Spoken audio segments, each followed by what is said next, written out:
আরে আল্লাহর বান্দারা, যেই মহিলা ঘরের মধ্যে কোরআন তেলাওয়াত করে না, ফজর আদায় করলো না, যোহর আদায় করলো না, আসর আদায় করলো না, মাগরিব আদায় করলো না, এমনকি এশার নামাজ পর্যন্ত আদায় করলো না, ওই মহিলার গর্ভের মধ্যে সন্তান নিয়ে নিয়ে সারা রাত্রি ভর মোবাইল দেখে দেখে সময়টা পার করে দিল। দিনের বেলা এমন কোনো নাটক নাই, দেখে না, এমন কোন ছবি নাই ওই মহিলা দেখে না। ওই মহিলার গর্ভ থেকে আল্লামা আনোয়ার শাহ কাশ্মীরি আসবে না, আল্লামা আহমদ শফি আসবে না, ওই মহিলার গর্ভ থেকে কিফায়াতুল্লাহ কাশ্মীরি আসবে না, আল্লামা জুনায়েদ বাবুনগরী আসবে না, ওই মহিলার গর্ভ থেকে আসবে ঐশী, যে বাবাকে রামদা দিয়ে কোপাবে, মাকেও রামদা দিয়ে কোপাবে। এই জন্যই তো বলি, ঘরের মধ্যে সচ্ছলতা আনার জন্য 1 নাম্বার বান্দা তোমার কোরআন তেলাওয়াত বড় জরুরি। কোরআন তেলাওয়াত বান্দা তোমার ঘরের মধ্যে করা লাগবে। আরে আল্লাহর বান্দারা, তুমি নিজে কোরআন তেলাওয়াত করো, নিজে যদি না পারো তুমি তোমার সন্তানকে কোরআন তেলাওয়াত করার হুকুমত দিয়া দাও, তুমি তোমার সন্তানটাকে কোরআন তেলাওয়াত করার পরিপূর্ণ আদেশ তুমি দিয়া দাও। আমি বাবা হয়ে গেলাম, আমি দুনিয়ার মধ্যে সন্তান জন্ম দিয়া দিলাম, আমি মনে মনে চিন্তা করলাম আমার মনে হয় দায়িত্ব এই পর্যন্ত শেষ হয়ে গেল। এই আল্লাহর বান্দারা, শুধু সন্তান জন্ম দিলেই হবে না, সন্তানটাকে পরিপূর্ণ মানুষ রূপে দুনিয়ার মধ্যে গড়ানো লাগবে, আখিরি নবীর আদর্শ সন্তানের মধ্যে আনয়ন করা লাগবে। আমি বাবা হইয়া সন্তানকে বড় শিক্ষিত বানাইলাম, সন্তান ঘরের মধ্যে কোরআন তেলাওয়াত করতে পারে না, সন্তান জেনারেল শিক্ষিত হয়ে গেল, আমার মেয়েকে আমি অত্যন্ত পরিমাণ সুশিক্ষিত করে তুললাম, কিন্তু আমার মেয়েটা ঘরের মধ্যে একটি পৃষ্ঠাও সহিভাবে কোরআনটা তেলাওয়াত করতে পারে না। আল্লাহর কসম, ওই ঘরের মধ্যে কোনোদিন শান্তি বিরাজ করবে না, ওই ঘরের মধ্যে আল্লাহ তাআলার লানত ছাড়া কোনো কিছু হতে পারে না। আল্লাহ রাব্বুল আলামিন জানাইলেন, বান্দা তুমি ঘরের মধ্যে কোরআন তেলাওয়াত করো, কিন্তু ঘরের মধ্যে কোরআন তেলাওয়াত হয় না। আল্লাহর বান্দা সন্তানকে বড় সুশিক্ষিত বানায় ফেলল, সন্তান ঢাকা ইউনিভার্সিটি থেকে মাস্টার্স পরিপূর্ণ কমপ্লিট করে ফেললো। এইবার আব্বাজান জানায়, আমার সন্তানের জন্য একটা পুত্রবধূ ঘরের মধ্যে আনয়ন করা লাগবে। এইবার আব্বাজান সন্তানের কাছ থেকে অনুমতি চাওয়ার চেষ্টা করলো, আমার সন্তান, আমার ঘরের মধ্যে একটা পুত্রবধূ আনবো, তোমার জন্য কেমন স্ত্রী ঘরের মধ্যে আনবো তুমি আমাকে পরিপূর্ণ জানায় দাও। এইবার শিক্ষিত সন্তান, মাস্টার্স পড়ুয়া সন্তান আব্বাজানকে জানাইলো, হে আব্বাজান, আপনি আমার জন্য এমন একটা সুশিক্ষিত স্ত্রী ঘরের মধ্যে আনবেন, সে যেন আমার মতো মাস্টার্স পড়ুয়া হয়, সে যেন বড় শিক্ষিত হয়ে যায়, সে যেন ইংলিশে টকিং করতে পারে, সে যেন উর্দুতে টকিং করতে পারে, সে যেন হিন্দিতে টকিং করতে পারে, এমন শিক্ষিত বউ আপনি আমার ঘরের মধ্যে আনিয়ে দেবেন। এইবার আব্বাজান সারা বাংলাদেশ ঘুরে বেড়ায়, টেকনাফ থেকে তেতুলিয়া, বাংলাদেশের এমন কোনো জায়গা নাই ভাই আব্বাজান ঘুরে না বলে, কেন ঘুরে? আব্বাজান জানায়, আমার সন্তান তো বড় শিক্ষিত, আমি আমার সন্তানটার জন্য ওই পরিমাণ সুন্দরী রমণী দেখিয়া সুশিক্ষিত একটা ঘরের মধ্যে আনয়ন করব।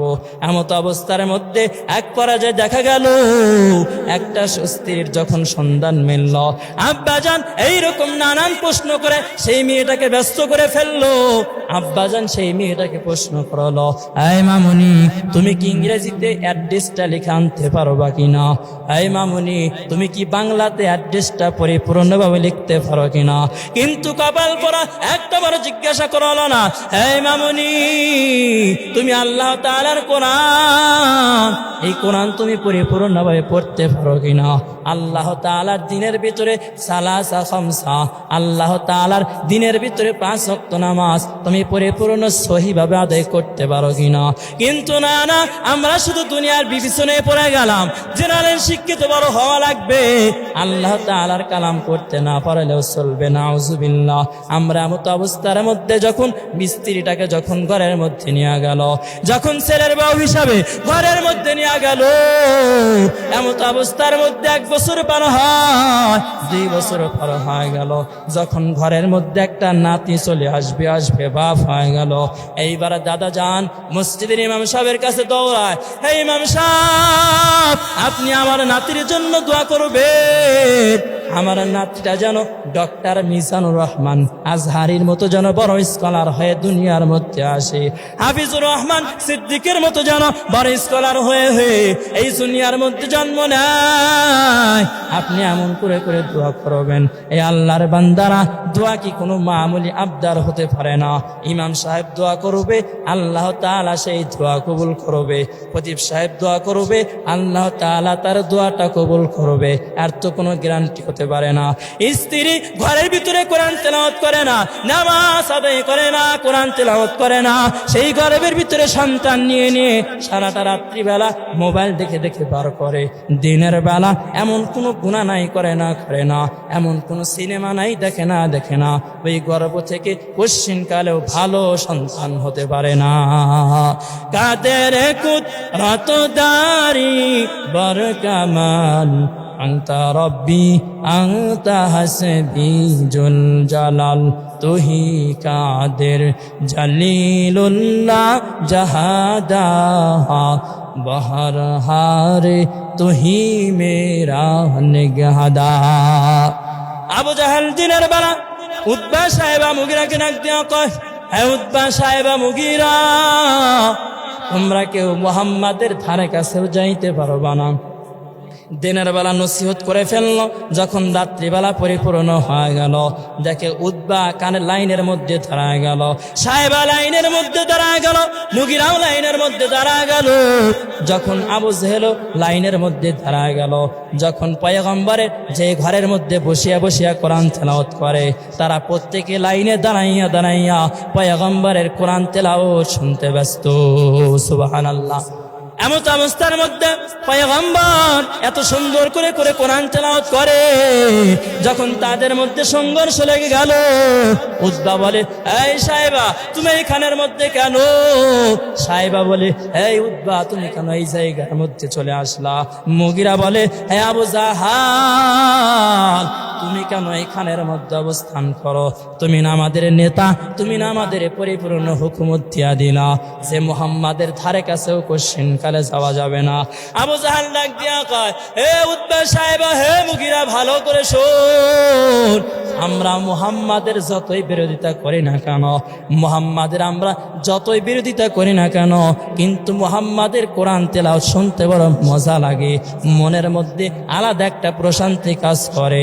আল্লাহ রাব্বুল আলামিন নবীকে জানাইলেন, হে নবী, আপনাকে আমি আল্লাহ এমন করে করে জমিনের মধ্যে পাঠাইলাম, আপনাকে তো আমি আল্লাহ রহমত স্বরূপ জমিনের মধ্যে প্রেরণ করালাম, রহমাতাল লিল আলামিন হিসাবে আপনাকে তো এই জমিনের মধ্যে প্রেরণ করালাম। আপনার কাছে বিশ্বের ভিতরে যত বেঈমান, যত কাফের মুশরিক, তারা যত বড় কাফের হোক না কেন, তারা যত বড় মুশরিক হোক না কেন, আপনার কাছে আসিয়া তারা বড় দুর্বল হয়ে পড়বে। কেনই দুর্বল হবে না? আমার নবীর আদর্শ তো এমন ছিল না। ধনীর বেলা এক বিচার, গরিবের বেলা এক বিচার। নবীজি কোশ্চিন কালে এমন কোনো কাজ করতেন না। বর্তমান সমাজের মধ্যে যদি দেখা যায়, ভালো করে খেয়াল করবেন, বর্তমান সমাজের মধ্যে একটাবার তাকাইলে তো একটা পরিপূর্ণ কমন প্রশ্ন পাওয়া যায়। ধনীর বেলা যেই বিচার হয়, গরিবের বেলায় কিন্তু ওই বিচারটা হয় না। গরিবের বেলায় একরকম বিচার, ধনীর বেলা একরকম বিচার।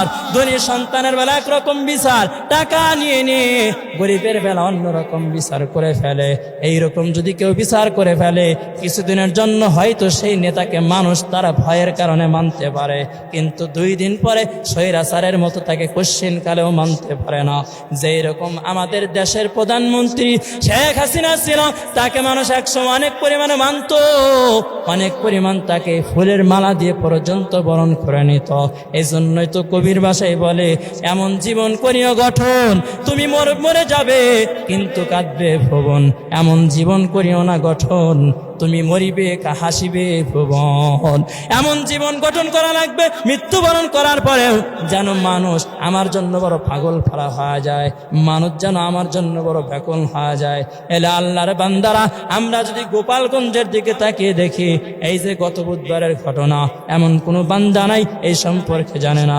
আমাদের দেশের সূর্য সন্তান সারজিস আলম, হাসনাত আব্দুল্লাহ, নাহিদ ইসলাম সহ যাদের হাত ধরে ধরে এই দেশটা পরিপূর্ণ 2024 সালে জুলাই মাসের মধ্যে গণউত্থান হয়ে গেল, এই দেশটা পরিপূর্ণ স্বাধীন হয়ে গেল।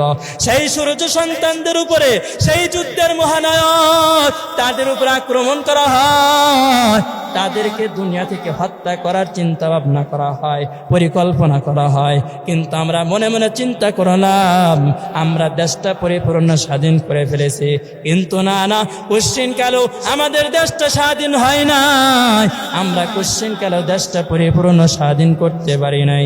প্রশাসনের কিছু গাফলাতির কারণে, এই জন্যই তো তাদের নিরাপত্তা দিতে পারলো না। কিন্তু আমি সরকারের কাছে ছোট্ট মানুষ হইয়া ডক্টর ইউনূস সাহেবের কাছে পরিপূর্ণ দাবি জানিয়ে দেব, এদের জানি পরিপূর্ণ বিচার করা হয়।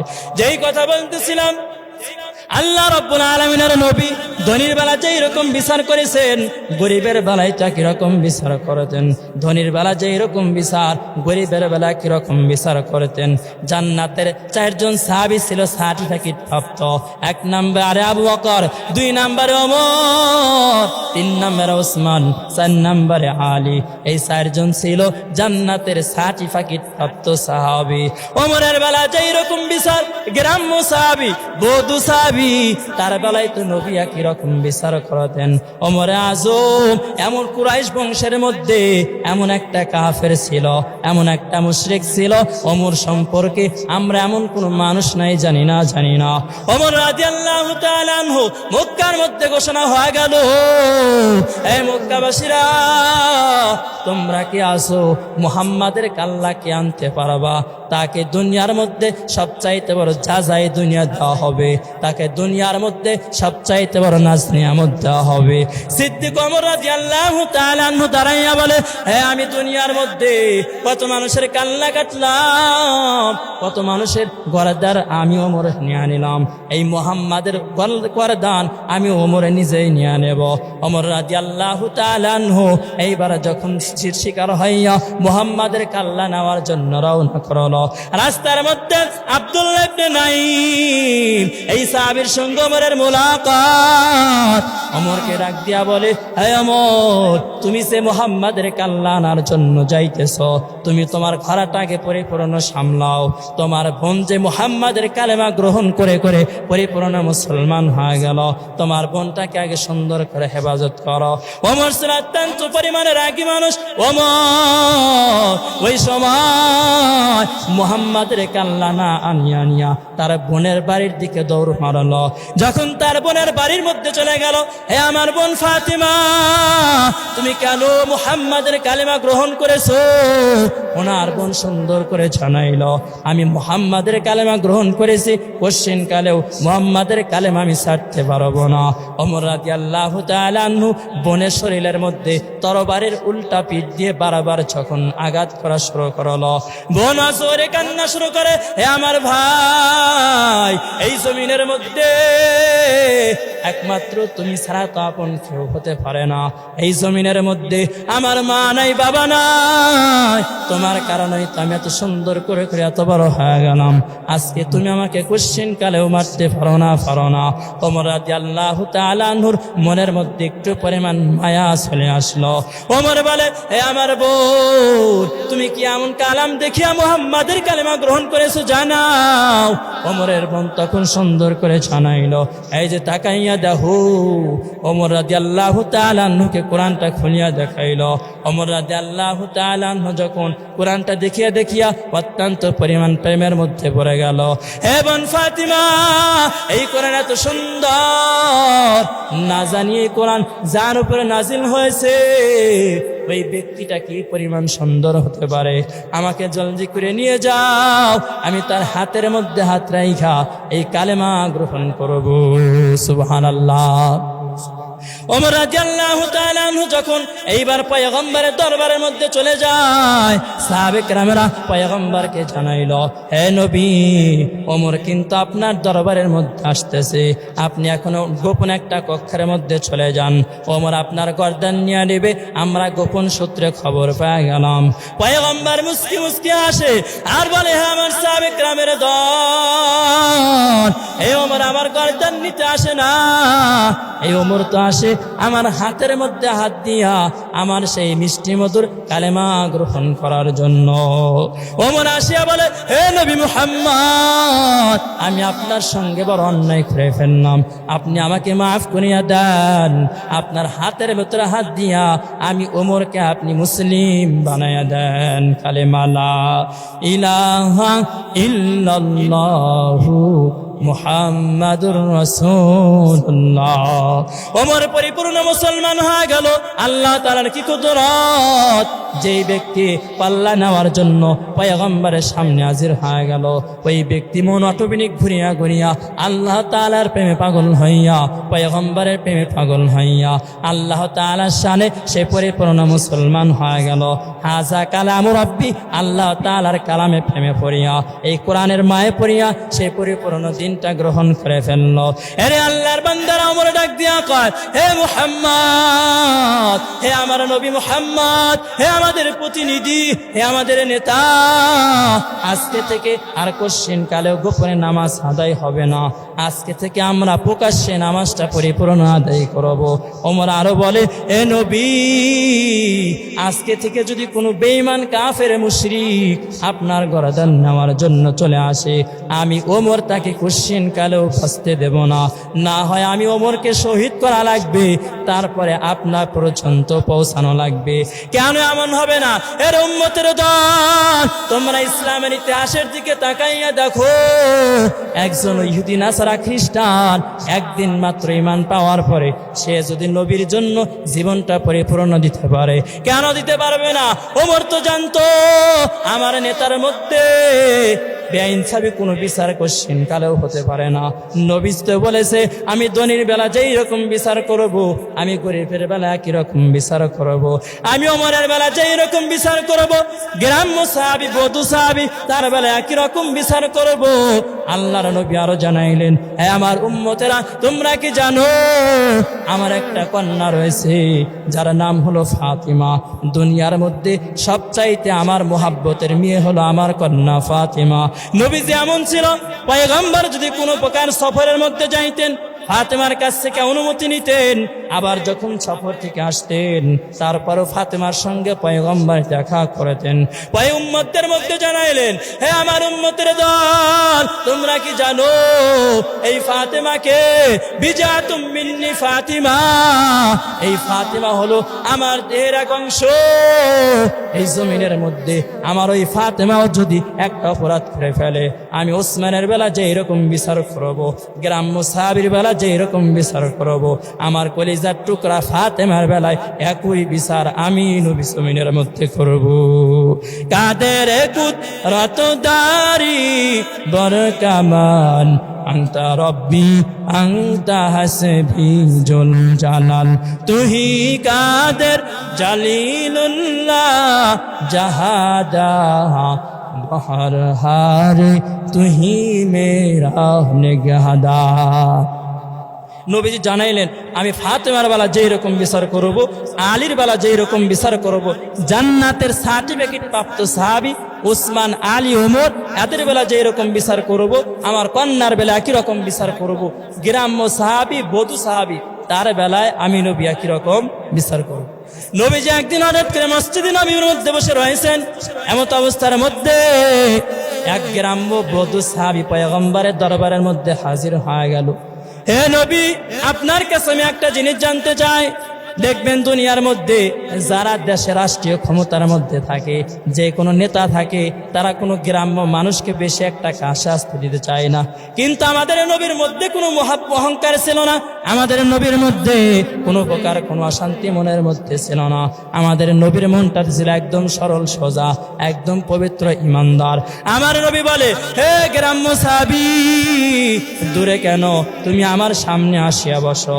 এইবার গ্রাম্য সাহাবী বলে, হে নবী, আপনার কাছে আমি জানতে চাই, প্রতিদিন যা আপনার কাছে দাও আসে, দাও আসি আপনাকে যে গীত শোনা যায়, আপনি আমাকে একটু ওই সম্পর্কে জানায় দেন, আমার শুনতে বড় মন চায়। ওই গীত আপনাকে কিরকম করে গীত শোনায় দেয়, ওই দা আপনাকে কি শোনায়, আপনি আমাকে একটু শোনান। নবী এইবার বলে, হে আমার সাহাবী, তুমি যাকে গীত দাও বলতেছো তাকে দাও বলা যাবে না, সে হলো সাইয়্যিদুল মালাইকা জিবরাইল আলাইহিস সালাতু ওয়াস সালাম। উনি দাও হবে কেন, ওনাকে দাও বলা যাবে না।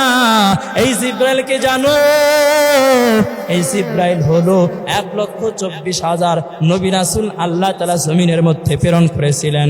আল্লাহ তাআলার আসমান থেকে সমস্ত ওহী আনিয়া সমস্ত নবীদের কাছে এই জিবরাইল পৌঁছাইতো।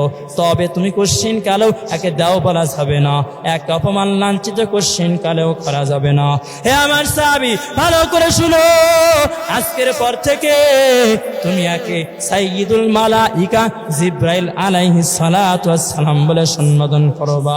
আর বলে, নবী, এটা নয় শিখলাম, কিন্তু সে যা আসিয়া আপনার কাছে গীত শোনায়, আপনি আমাকে এই গীতটা পরিপূর্ণ শোনায় দেন। নবী বলে, হে সাহাবী, তুমি হয়তো জানো না, উনি তো আমার কাছে আসিয়া গীতটা শোনায় না, উনি তো আল্লাহ তাআলার পক্ষ থেকে ওহী আনিয়া কোরআনের বাণী আনিয়া আমার কাছে শোনায়। আজকে থেকে তুমি বলবা, ওহী এনে না আমার কাছে শোনায়। হে নবী, আমি তো কোরআন পড়তে পারি না। এইবার নবী জানাইলো, তুমি কোরআন পড়তে পারো না, অসুবিধা নাই, তবে তুমি সূরা ইখলাস 3 বার করে তেলাওয়াত করবা, তাহলে তেলাওয়াত করলে পরিপূর্ণ একটা কোরআন তেলাওয়াতের খতম হয়ে যাবে।